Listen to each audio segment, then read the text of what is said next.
कालचक्राचं गूढ. हे जग विज्ञानाने सिद्ध झालेल्या काही सिद्धांतांवर चालतं असं म्हणतात. म्हणतात हा शब्द वापरण्याचं कारण माझं काही वेगळं म्हणणं आहे असं अजिबात नाही. माझ्यासारख्या भौतिकशास्त्राच्या संशोधकाने तर कायम विज्ञानवादी दृष्टिकोन ठेवला पाहिजे असंच माझं मत आहे. पण कधीकधी घटनाच अशा घडतात की ज्याला आपण अगदी सत्य आणि इस्टॅब्लिश्ड फॅक्ट्स मानून बसलेले असतो त्याला संपूर्ण छेद जातो आणि आपल्या समोर एक इतकं विचित्र गणित येतं की डोकं कितीही खाजवलं तरी उत्तर मिळायचं नाही. आता तुम्ही म्हणाल, काय बोलतो हा माणूस? तर ऐका, मला न सुटलेलं हे गणित आहे काय आणि माझ्यासमोर ते आलं कसं तेही ऐका. माझा पुतण्या काल रात्री 10 वाजता घरी आला. तो भिजला होता. त्याला नेहमीपेक्षा थोडा जास्त उशीर झाला होता. आत येताच आम्हाला सगळ्यांना टी व्ही बंद करून आपापलं काहीतरी करताना बघून तो म्हणाला, अरे काय तुम्ही, जरा मॅच लावा की. रोहित 185 आहे, 200 होतात का याची उत्सुकता आहे. माझा भाऊ म्हणाला, आपली मॅच उद्या आहे रे, काय बोलतोस तू.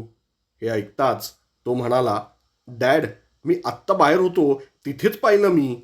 मला हे संभाषण ऐकताच एकदम विजेचा झटका लागावा तसं लक्षात आलं.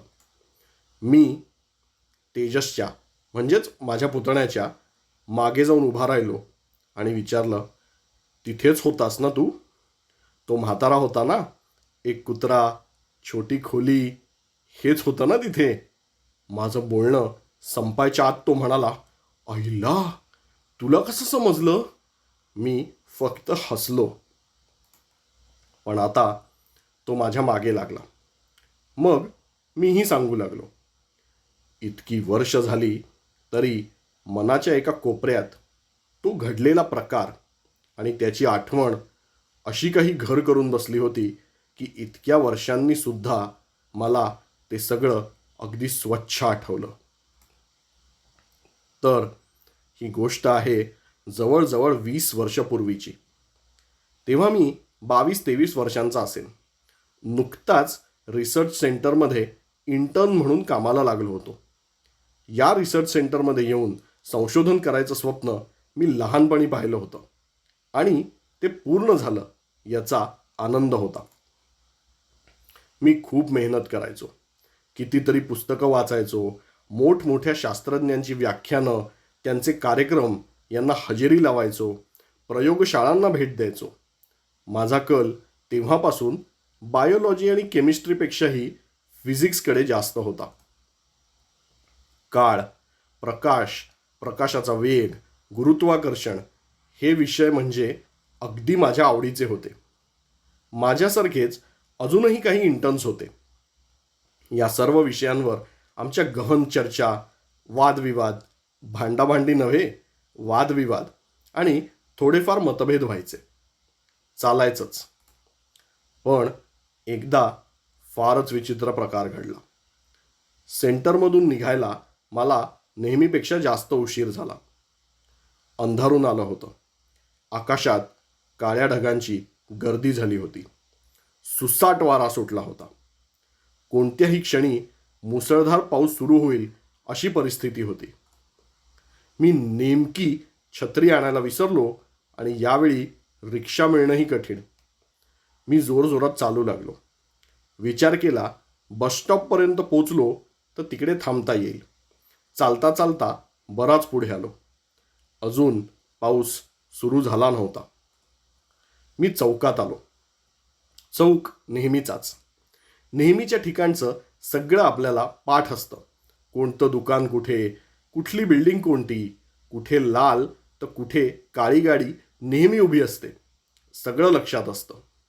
आजही जवळ येऊन उभा राहिलो आणि बघतो तर काय, रस्ता खचला होता आणि पार ट्रॅफिक झाला होता. कोणीतरी बसवाला एका दुचाकीस्वाराला धडक देता देता राहिला आणि त्यावरून त्या दोघांची भांडाभांडी चालू होती. आणि त्यांचं भांडण कसं चाललंय हे बघायला बघ्यांची गर्दी अजून जास्त. रस्ता क्रॉस करायला जागाच राहिली नाही. मी आपला कडेकडेने वाट काढत काढत पुढून रस्ता क्रॉस करीन म्हटलं आणि डावीकडे बराच चालत गेलो. ट्रॅफिक जास्त होता आणि मी घाईघाईने चालता चालता एकदम एक कुत्रा माझ्यावर भुंकला. तो एका गल्लीच्या तोंडाशी उभा होता. मी दचकलो आणि त्याला हाड करणार इतक्यात आकाशातून कानठळ्या बसाव्या इतक्या जोरात गडगडाट झाला आणि धो धो पावसाला सुरुवात झाली. त्या पावसाचा तो आवाज आणि जोर बघता माझ्या लक्षात आलं की हा पाऊस काही इतक्यात थांबणार नाही. तो कुत्रा देखील घाबरला आणि आत पळाला. मीही त्याच्या मागोमाग आत गेलो. एखादा छोटा कोपरा, टपरी, एखादं छोटं उपहारगृह, एखादा आडोसा मिळतोय का बघायला. पण त्या गल्लीत तसं काहीच नव्हतं. उलट गल्लीचं दुसरं टोक कुठेच बाहेर पडत नाही आणि तिथे कुठल्या तरी बिल्डिंगच्या मागची बाजू असल्यासारखं मला वाटलं. आधीच अंधारून आलं होतं आणि त्यात इथे उजेडही कमी होता आणि थोडं अजून पुढे जाताच एक जुनाट छोटी खोली होती. मला ती दिसली. आत दिवा चालू होता. तो कुत्रा त्या खोलीच्या दारापाशी येऊन उभा राहिला. त्या दाराबाहेर एक डोअरमॅट होता. तो त्या डोअरमॅटवर उभा राहिला आणि त्याने सगळं अंग हलवून पाणी वाळवायचा एक प्रयत्न केला. काही क्षणात दार उघडलं गेलं आणि एक खूप म्हातारा माणूस बाहेर आला. त्याची उंची फार नव्हती. वर्ण गोरा होता पण कपडे मळकट होते. डोक्याला टक्कल पडलं होतं. त्या कुत्र्याने त्यांच्याकडे पाहून शेपटी हलवली आणि तो म्हातारा बोलला, आलास का रे मोत्या, ये ये, भिजू नकोस. त्याने हलकं दार उघडलं आणि तो कुत्रा आत पळाला. आता त्या म्हाताऱ्याचं लक्ष माझ्याकडे गेलं आणि त्याने वर आभाळाकडे बघत मला हात केला. या हो, भिजू नका, असं म्हणाला. मी पुढे झालो आणि त्याच्या समोर जाऊन उभा राहिलो. थोडा वेळ थांबू का इथेच, मी छत्री विसरलोय, मी म्हटलं. अहो, इथे कशाला, आत या की, मस्त गरम गरम वडापाव खा, एखादा चहा घ्या, मग निघा, तो म्हणाला. त्याच्या डोळ्यात एक वेगळीच चमक दिसली. मी आत गेलो. ते घर नव्हतंच. ती होती फक्त 2 खोल्यांची एक जागा. तो कुत्रा एका कोपऱ्यात बसला होता. समोर टीव्ही चालू होता. फार जुना असावा. मी एका खुर्चीवर बसलो. फारसं सामान नव्हतं. टीव्हीचा आवाज वाढवत तो म्हणाला, आज काही या कांगारूंचं खरं नाही बघा. काय, कोण कांगारू? अहो, क्रिकेट नाही बघत वाटतं तुम्ही. हे पिवळे हो, ऑस्ट्रेलियावाले कांगारू हो, काही खरं नाही त्यांचं आज, तो म्हातारा म्हणाला. नाही हो, नाही बघत मी फारसं क्रिकेट. माझा भाऊ फार आवडीने बघतो, मी म्हटलं. असं का, छान छान, तो म्हणाला. आज आमच्या गावचा गडी गेम जिंकवणार बघा, तो म्हणाला. मला समजलं नाही, तुम्ही ओळखता का कोणाला, मी विचारलं. हो हो, आमच्या गावचा एक उमदा खेळाडू आहे, आज पदार्पण करतोय बघा. राहुल नाव त्याचं, तो सांगत होता. मी नुसतीच वा म्हणत मान हलवली. मला फारसं क्रिकेटमधलं काही समजत नाही, पण मी टीव्ही बघत बसलो. बाहेर पाऊस बरसत होता. ऑस्ट्रेलियाने प्रथम फलंदाजी निवडली आणि कोण राहुल का कोण तो देखील दिसला. खेळ सुरू झाला आणि इथे हा म्हातारा अगदी स्वतः मैदानात असल्यासारखा सामना बघू लागला. काही वेळाने राहुलला गोलंदाजी देण्यात आली आणि त्याने पहिल्याच चेंडूवर थेट क्लीन बोल्ड घेतला. अरे, आमच्या गावचा गडी आहे, असा बरा सोडेल समोरच्याला, तो म्हातारा म्हणाला. दुसरा चेंडूही त्याने जोरात टाकला आणि कट लागून विकेटकीपरने कॅच घेतला. 2 बॉलवर 2 गडी बाद. इथे हा म्हातारा अजूनच खुश झाला. तिसरा बॉल त्याने इतक्या जोरात टाकला की बॅट्समनच्या पायाला लागला आणि सर्वांनी जोरात ओरडून LBWची अपील केली. काही सेकंद शांतता आणि मग जेव्हा अंपायरने बोट वर केलं तेव्हा नुसता जल्लोष झाला. चमत्कार झाला. पदार्पणाच्या सामन्यात त्याने सलग 3 चेंडूंवर 3 विकेट घेतल्या. खेळ मी पाहत नसलो तरी मला समजत नक्कीच होतं. लहानपणी मीही क्रिकेट खेळलोच होतो. म्हातारा तर बसल्या जागी नाचू लागला, टाळ्या पिटत होता. त्याचा आनंद गगनात मावत नव्हता. थोडा वेळ गेला. खेळ रंगू लागला आणि अचानक केबल गेली. एकदम आम्ही भानावर आलो. मी बाहेर पाहिलं. आभाळ आता स्वच्छ झालं होतं. काय साले टीव्हीवाले आहेत, जरा मॅच बघावी म्हटली तरी असं. तो म्हातारा वैतागला होता. मी त्या घराबाहेर आलो. तिथे वर असलेल्या अँटिनावर कावळा बसला होता. त्याला हाताने हाकललं आणि मी त्या म्हाताऱ्याला बोललो, आता लावून बघा. त्याने टीव्हीला एक चापट मारली आणि पुन्हा सामना दिसू लागला. अरे वा, झकास काम केलं बघा तुम्ही, तो मला म्हणाला.